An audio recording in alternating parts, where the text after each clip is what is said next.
अस्सलामुअलैकुम दोस्तों, novel figure इश्कम पेशी खिदमत है।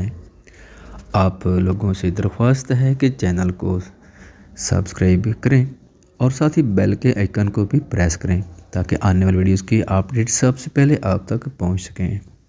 मज़ीद बरां कमेंट सेक्शन में अपनी आरार से ज़रूर आगाह कीजिएगा। उसे पोल के किनारे पर सुलाते हुए उसने संजीदगी से उसकी नब्ज़ टटोली थी। उसकी नब्ज़ बिल्कुल मध्यम चल रही थी। मारिया दौड़ती हुई उनके पास आकर रुकी थी। एक संजीदा सी नज़र उस पर डालते हुए उसने उसके भीगे हुए चेहरे से चुपके गीले बालों को पीछे हटाया था। उसका दिल तेज से धड़का था। उसके चेहरे को देखकर हाथ उसके चेहरे पर ही जम कर रह गया था। मारिया ने हैरानी से उसके तासुरात देखे थे। उसके चेहरे पर संजीदा तासुरात अचानक ही फिक्रमंदी के अजब तासुरात में ढले थे। उसकी नाक के करीब हाथ ले जाकर उसकी सांसें देखी जो धीरे धीरे डूब रही थी। मारिया हैरान और परेशान उसे देख रही थी जिसके चेहरे पर इज़्तिराब था जो बढ़ता ही जा रहा था। Get up Ashiq. उसके गीले चेहरे को एक हाथ से थपथपाते हुए दूसरे हाथ से उसका सर थामकर ऊपर उठाया था और लहजे में दुनिया जहाँ की फिक्र समोए बोला था, मगर सब बेसूद था। उसका सर दोबारा नीचे रखते हुए उसने उसके पेट पर हाथ से दबाव डाला था। उसके मुंह से पानी निकला था। सुख का सांस लेते हुए उसने दोबारा उसके पेट पर दबाव डाला था।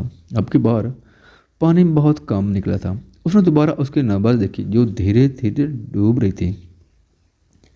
बगैर एक पल की देर किए वो उसके चेहरे पर झुका था। मारिया ने नफरत से उसे उसके चेहरे पर झुकते हुए देख रुख बदला था। उस पर झुकता वो अपनी सांसें उसमें मुंतकिल करने लगा था। उसने धीरे से आंखों को वाह किया था। सब धुंधला सा नजर आया था। शाहवीर की जान में जान आई थी।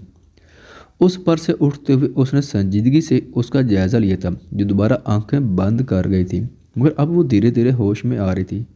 मारिया ने नफरत से उसे देखा, मगर फिर चेहरे पर फिक्रमंदी के तासुरात आबाद कर गई। ये कैसे हुआ? ये पोल में कैसे गिरी? उल्टा उसने शावीर से सवाल किया, जिस पर उसने सपाट नज़रों से मारिया को देखा। अपना ब्लैक कोट उठाया था। नज़र उसके भीगे वजूद पर पड़ी थी। बारीक लिबास में उसके भीगे सरापे पर वो बेहद संजीदा हुआ और उसके कंधों पर कोट डालकर उसे नीचे से अपनी मजबूत बाजुओं में उठाया। मैं ले जाती हूँ, उसका कमरा पास ही है, आप नीचे उतार दें। वो जल्दी से आगे होती बोली, मगर वो बगैर उसकी बात सुने उसे उठाए बैक डोर से घर में दाखिल हो गया था। क्योंकि फंक्शन चल रहा था, सब इस वक्त हाल में मौजूद थे।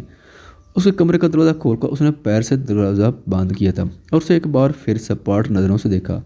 वो अब तक उसके मजबूत बाजुओं में झूल रही थी। उसके सर्दी से सफ़ेद पड़ते लब बेसख्त थर थरा रहे थे, यहाँ तक कि सर्दी के बहस वो मुकम्मल ही कांप रही थी। वो खुद भी भीग चुका था, मगर उसे अपनी परवाह कहाँ थी। उसने यूं ही थामे वो वॉशरूम का दरवाज़ा पैर से खोलते हुए अंदर दाखिल हुआ और उसे शावर के नीचे खड़ा किया। वो सारा ना पाते हुए उसके सीने पर सर गिरा गई। उसने संजीदगी से लब भींचकर उसे थामा था। शावर ऑन करते हुए उसने उसका चेहरा एक बार थपथपाया। वो आंखें नहीं खोल रही थी, मुसलसल कांप रही थी। गर्म पानी की बूंदों ने दोनों को सुकून बख्शा। वो उसे सीने में भेजते हुए सुकून से आंखें बंद कर गया और वो सुकून से लंबी सांसें लेने लगी और जिस्म की कपकपाहट में कमी वाक़ हुई। उसने धीरे से उसे आंखें वाह करते हुए आसपास का जायज़ा लिया था। पलकों पर पानी की बूंदों ने उसका मंजर धुंधलाया। वो ठीक से नहीं देख पाई थी, लेकिन उसके परफ्यूम की मखसूस महक जब उसकी समाहत में पड़ी वो झटका खाकर पीछे हुई थी। उसने अपने बेहद करीब देखते उसकी सांसें दोबारा अटकी थी। खौफ उसके रूम में दौड़ गया था। वो कांपते हुए पीछे हुई ठंडी दीवार से पुश्त लगाए उसने झरझरी ली। उसने बेहद सपाट नज़रों से उसे देखा और एक कदम बढ़ाकर उसके दाएं बाएं दीवार पर हाथ रखकर फरार होने के तमाम रास्ते बंद किए थे।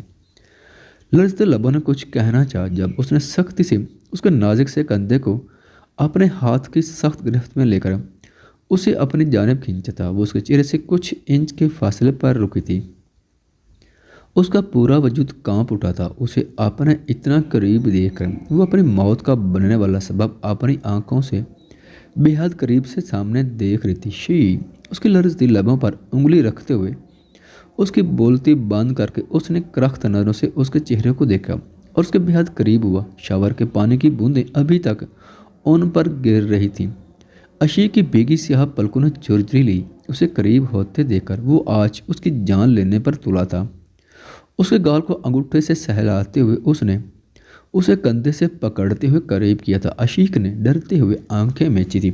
उसकी गर्म झुलसा देने वाली सांसें उसे अपनी गर्दन पर महसूस हुई। वो चाहकर भी कुछ नहीं बोल पा रही थी। आवाज़ हल्के में ही अटक गई थी। उसके लबों पर झुकते हुए उसने उसके कंधे पर उंगलियां सख्ती से पैवस्त की थी। वो दर्द से सिसक कर रह गई थी। उसके लबों पर लब रखकर वो उसकी सांसें भी रोक गया था।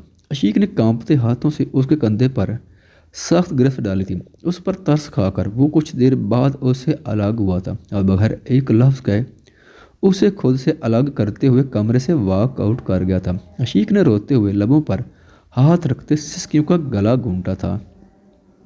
मारिया डरते हुए अपने कमरे में उंगलियां चटकाने के साथ साथ कमरे का चक्का लगाने में मसरूफ थी। वो गार्ड उसने उस मनहूस को बचा लिया। अगर उसने मुझसे पूछा मैं वहाँ क्या करती तो मैं क्या बोलूँगी? अगर डैड को पता चल गया तो वो मुझे जिंदा नहीं छोड़ेंगे। उंगलियां मरोड़ते हुए वो कमरे का चक्कर काटती हुई खुद से बोर्ड बुड़ाई। कहाँ गई थी तुम? किसाब बेगम ने कमरे में आते हुए अपने पीछे दरवाज़ा बंद करते पूछा। वो किसाब बेगम को देखकर जल्दी से उनकी जानिब लपकी और उन्हें गले लगाकर रोने में मसरूफ़ हुई। वह मामा ने अशीक को पूल में धक्का दिया लेकिन वीर ने उसे बचा लिया। वो रोते हुए बच्चों की तरफ मैंने मिलाए। शायद किसाब बेगम के बेजा लाड़ प्यार ने ही उसे बिगाड़ दिया था, जो अपनी गलती पर नहीं उसके बच जाने पर आंसू बहा रही थी। किसाब बेगम ने हैरत से उसे देखा था। हाँ, और उन्होंने मुझे भी वहाँ देख लिया। अगर बाबा को पता चल गया उसे मैंने धक्का दिया था तो? मारिया ने आंसू साफ करके जल्दी से हड़बड़ाहट के साथ पूछा। तुम चुप रहना, अगर किसी ने तुमसे सवाल किया तो मैं जवाब दे दूंगी, लेकिन आज के बाद मुझसे पूछे बगैर ऐसी कोई हरकत मत करना। ये लड़की बहुत चालाक है, धीरे धीरे सबकी अटेंशन और हमदर्दी समेट रही है। अगर तुम्हारे डैड को भड़क भी लगी कि तुमने ऐसी हरकत की, वो हमें घर से निकालने में 1 मिनट नहीं लगाएंगे। उस लड़की को यहाँ मैं रहने नहीं दूंगी, तुम बस सब्र करो। उसके सर को प्यार से सहलाते हुए कसाब बेगम ने धीमे लहजे में कहा।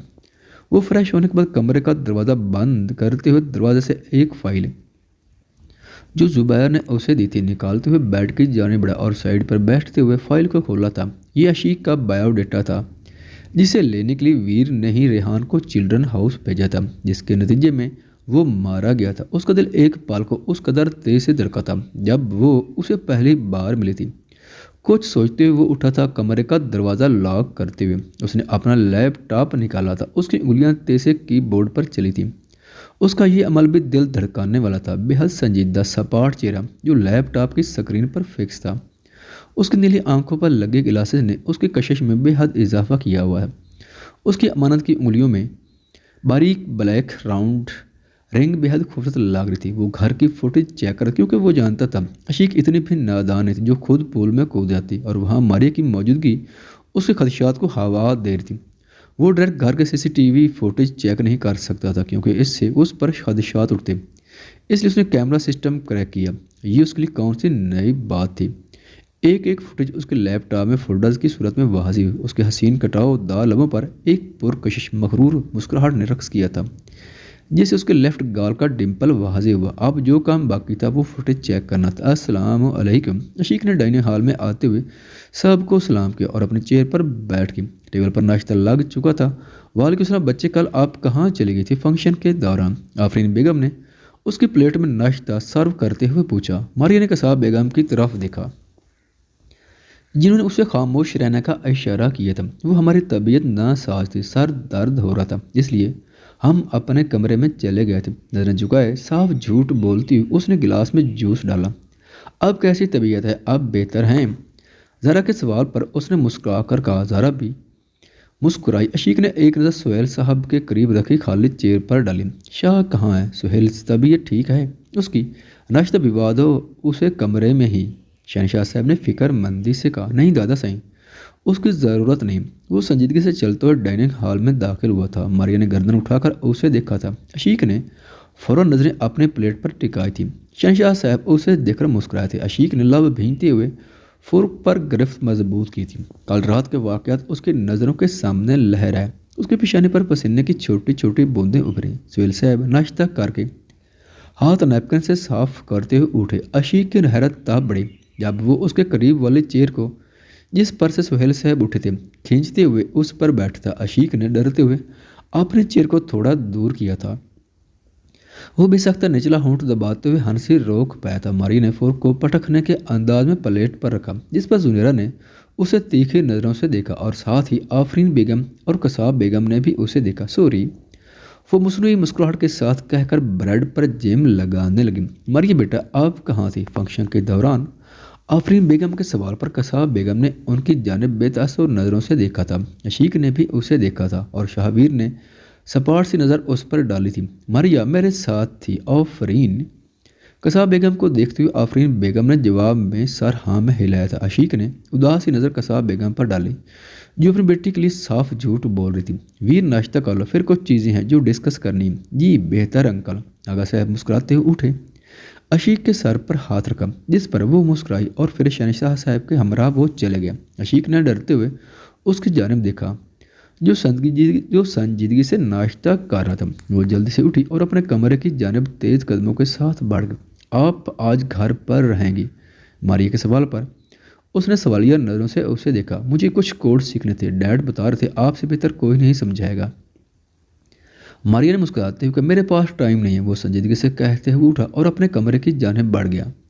मारिया ने अफसुर्दगी से कसाब बेगम को देखा, फिर उसकी नज़र उसके गोल्डन स्मार्टफोन पर पड़ी। मारिया ने आफरीन बेगम की जानिब देखा, जो बर्तन समेट कर जा चुकी थी। सब डाइनिंग हॉल से जा चुके थे। वो जल्दी से उसका फ़ोन उठाते हुए उसके कमरे की जानिब भागी थी, उसे बात करने का बहाना जो चाहिए था उससे। मारिया ने उसके रूम के दरवाजे पर नाक किया। उसने संजीदगी से बस कम मैंने कहा था। मारिया जल्दी से अंदर दाखिल हुई। उसके दिल में तितलियां उड़ रही थी। आप अपना फ़ोन टेबल पर ही भूल गए थे, इसलिए मैं देने आई थी। वो फ़ोन उसकी जानिब बढ़ाते हुए मुस्कुराई थी। उसके लबों पर एक मगरूर सी मुस्कुराहट ने रक्स किया था। वो पैंट की पॉकेट में कुछ डालते हुए उसकी जानिब बढ़ा था। मारिया का दिल तेज से धड़का था। उसके हाथ से फ़ोन लेते हुए उसने संजीदगी से उसकी आंखों में देखा। मारिया तो उसकी अटेंशन पाकर ही खुशी से झूमने को तैयार थी। और कुछ? वो पैंट की पॉकेट में हाथ डालते हुए सपाट लहजे में बोला, है मेरा दिल ले उड़े हो तुम, मैं क्या करूं? वो दिल में ही कहते हुए मुस्कुराई थी। अपनी जगह से टस से मस नहीं हुई थी। उसे घूरने ठहर गई थी। ब्लैक पैंट पर black half sleeves T shirt में वो बहुत अट्रैक्टिव लग रहा था। आप जा सकती हैं, उसने कुछ सोचकर कहा। आप प्लीज़ मुझे बस 1 घंटा दे दें, मुझे कोड समझा दें प्लीज़। उसका हाथ पकड़ती हुई वो इल्तिजाई लहजे में बोली। शाबिर के चेहरे पर तासुरात एकदम से चेंज हुए थे। उसने अपना हाथ उसके हाथ से निकाला था। अशीक को पूल में गिराने की वजह जान सकता हूँ? वो सीने पर हाथ बांधते हुए करख्त लहजे में बोला। मारिया उसके यूं अचानक सवाल पर हक्की बक्की रह गई थी। मैंने किसी को पूल में धक्का नहीं दिया, यही उसकी बर्दाश्त की इंतहा थी। उसकी गर्दन को सख्ती से पकड़ते हुए उसने उसे दीवार से लगाया था और पॉकेट से लाइटर निकाल कर जलाया था। मारिया को ठंडे पसीने छूटे थे। ये आप क्या कर रहे हैं? वो डरते हुए उसका हाथ अपने गर्दन से हटाकर अटकते हुए बोली। उसकी सांसें जो रुकती जा रही थी। झूठ से सख्त नफरत है मुझे, साफ साफ बताओ, क्यों गिराया उसे पूल में? उसकी गर्दन पर दबाव बढ़ाते हुए उसने गुर्रा कर कहा। मारिया बुरी तरह खांसी थी। मैंने किसी को नहीं गिराया। वो खांसते हुए उखड़ती सांसों के साथ बोली। फाइन, ऐसे नहीं बताओगी। लेटर उसके चेहरे के करीब करते हुए वो कहर बरसाती नज़रों से उसे देखने लगा। उसे अपने गाल पर आग का सेक महसूस हुआ। मैंने धोखा दिया था उसे, प्लीज़ मुझे जाने दे। वो जल्दी से हड़बड़ाते हुए बोली। उसने लाइटर पीछे गिराते हुए उसकी गर्दन दोबारा दबोची। जाओ और माफ़ी मांगो उससे। अगर तुमने ऐसा नहीं किया मैं अंकल को सब बता दूंगा। उसके बाद जो वो करेंगे वो नहीं, डैड को कुछ मत बताना प्लीज़, मैं सॉरी करूँगी उससे। मारिया ने जल्दी से हाल कतार करते हुए गड़बड़ा कर कहा। वो संजीदगी से पीछे हटता। कल दोपहर तक का टाइम है तुम्हारे पास उससे माफ़ी मांगने के लिए। वो उसे करख्त नज़रों से देखते हुए धमकी आमेज लहजे में बोला। वो गर्दन थामते हुए लंबे लंबे सांस लेने लगी। उसे खौफजदा नज़रों से देखकर वो वहाँ से भागी थी, आंखों में ढेरों आंसू लिए। एसी बंद करें मेरी जान, मुझे ठंड लग रही है। ज़ारा ने ब्लैंकेट से मुंह निकाल कर कहा। वो जो बेड की दूसरी साइड पर बैठा लैपटॉप चला रहा था उसे देखकर मुस्कुराया। वो तो सोच रहा था वो सो गई, लेकिन मुझे तो गर्मी हो रही है। उफ, कितनी गर्मी है यहाँ। वो लंबा सांस लेते हुए मुस्कुरा कर बोला। ज़ारा ने आंखें सुकेड़ कर उसे घूरा था, फिर नज़र उसके पास पड़े एसी के रिमोट पर पड़ी। मिर्जान ने भी उसकी नज़रों का ताक़ुब किया। वो रिमोट की तरफ लपकी, मगर मिर्जान ने जल्दी से रिमोट उठा लिया था। मिर्जान, मुझे ठंड लग रही है, रिमोट दें। किसी जंगली बिल्ली की तरह वो उस पर झट पड़ी। वो लैपटॉप साइड पर रखते हुए जल्दी से रिमोट अपने पोस्ट से लगा गया और दूसरे हाथ से उसका बाजू पकड़ते हुए उसे खुद पर गिराया। उसके इरादे भांपते हुए वो जल्दी से पीछे हुई जब उसने दूसरे हाथ से उसका दूसरा हाथ पकड़ते हुए उसे कब्जे में लिया। मेरी जान छोड़े, मुझे नींद आ रही है। उसकी मजबूत गिरफ्त में फड़फड़ाती हुई वो उकताकर बोली, कुछ ज़्यादा नखरे नहीं करने लग गई आप मिसेज। उसके दोनों हाथों को एक हाथ में पकड़ते हुए उसकी कमर से लगाए, दूसरे हाथ से उसके चेहरे पर आई बालों को आवारा लेट को कान के पीछे अड़सते हुए मानी खेजी से बोला। ज़ारा ने लब भींच कर उसे देखा। रिमोट चाहिए? ज़ारा ने मासूमियत से हाँ में सर हिलाया था। ओके, दे दूंगा, पहले मुझे किस करें यहाँ पर। वो गाल पर उंगली रखते हुए मुस्कुरा कर बोला। ज़ारा ने आंखें सुकेट कर उसे देखा और फिर अपने हाथ छुड़ाने की सही में मसरूफ हुई। आप ऐसे बचकर नहीं जा सकती, मेरी बात माने, जो कहा है वो करें और रिमोट लें मुझसे, ठीक है? पहले रिमोट दें। फिर वो आगे करती हुई आई। बरू उचकाते बोली। मिर्जा ने मुस्कुराते हुए उसके हाथों को आज़ाद किया। ज़ारा जल्दी से रिमोट पर झपटी थी और रिमोट उठाकर बेड से नीचे उतरी थी। ये चीटिंग है, मिर्जा ने बवें सुकेड़ी थी। वो कहकर लगाते हुए एसी बंद कर चुकी थी। मिर्जा ने मसनूई खफगी के साथ उसे देखा और फिर लैपटॉप उठाकर संजीदगी से टाइप करने लगा। अच्छा सॉरी, आप तो नाराज़ हो गए। ज़ारा उसे नाराज समझकर उसके करीब आकर बैठते हुए कान पकड़कर बोली। मिर्जान की पेशानी पर बाल पड़े। उसने बवें सुकेड़ी थी। सॉरी ना मिर्जान, बात तो करें। उसके बाजू को पकड़ती हुई वो लाड़ से बोली। मिर्जान ने मुस्कुराहट दबाई और दोबारा लैपटॉप पर टाइप करने लगा। अच्छा ये लें। उसके गाल पर लब रखते हुए वो जल्दी से पीछे होते बोली। मिर्जान ने लैपटॉप साइड पर रखा और उसे अपने करीब करते हुए सीने में बेंचा। वो बेसाख्ता मुस्कुराई थी। मेरी ज़ारा कितनी मासूम है ना। उसके बालों पर लब रखते हुए वो मुस्कुराकर बोला। ज़ारा ने मुस्कुराकर उसके सीने पर सर रखते हुए आंखें मूंदी थी। आधी रात का वक्त था जब उसकी आंख खुली। खिड़की के सामने खड़ा साया देखकर उसकी जान निकली। वो ब्लैंकेट मुट्ठी में भिंचे कांपते हुए उस जानिब देखने लगी। वो साया अब उसकी तरफ ही बढ़ रहा था। देखो, अगर तुम भूत हो ना, मुझसे दूर हो। मैं वरना रोने लग जाऊंगी। वो बेड क्राउन से लगती हुई दोनों हाथ लबों पर देती हुई घबरा कर बोली। मगर वो परछाई तो उसकी जाने भी बढ़ रही थी। शीरी। वो कांपती हुई हाथों के साथ ब्लैंकेट खोल से हटाती हुई बेड से उतरते हुए चिल्लाई और दरवाजे की तरफ भागी थी। मगर वो खिड़की से आने से पहले दरवाज़ा बाहर से लॉक करके आया था। ये खोल क्यों नहीं रहा? कांपते हाथों के साथ उसने दरवाजे के हैंडल को मरोड़ते हुए गड़बड़ा कर कहा और फिर पीछे देखा। वो साया उसके बिल्कुल करीब आ चुका था। श्री बचाओ, वो बुझी बुझी आवाज़ में खुद को समेटती हुई दरवाजे से लगती बोली थी जब उसने उसकी कलाई पकड़ते हुए उसे अपनी जानिब खींचा था। इससे पहले वो चीखती, वो उसके लबों पर अपनी मजबूत हथेली रखते हुए उसकी चीख का गला घोंट चुका था।